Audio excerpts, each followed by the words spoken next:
Nakalatag na rin ang programa sa lungsod ng Maynila ngayong Bonifacio Day. Magtitipon din doon ang ilang militanteng grupo. At may live report si Bam Alegre. Bam!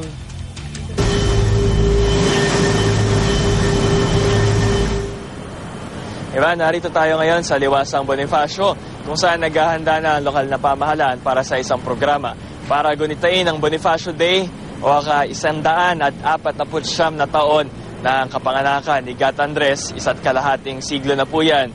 At kilala ng maraming Pilipino si Gat Andres sa maraming tawag, Agapito Bagumbayan, ama ng Katipunan ng Supremo, at ngayon nga ay sasariwain ang kanyang alaala sa tulong ng Citizens Day Awards mamayang alas 8 ng umaga kung saan bibigyan parangal ang ilan sa ating mga kababayan na nagpakita rin ng katulad na kabayanihan o kabutihang loob.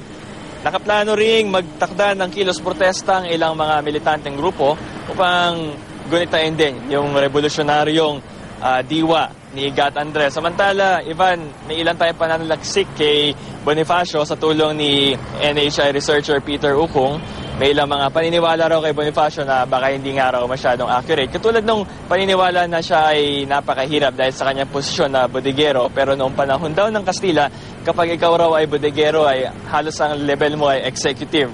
At ang portrayal din kay Bonifacio ng marami, lagi nakapaa. Ang dahilan daw noon ay nung digmaan, sinunog daw yung kanyang bahay, kaya naubos yung kanyang mga ari-arians. Pero sa katunayan, ay may kaya daw itong si Bonifacio at kasali siya sa grupong Freemasonry, kabilang sila Rizal, na tanging mga may kaya lang ang nakakasali. Yan ang latest dito sa Maynila. Ivan?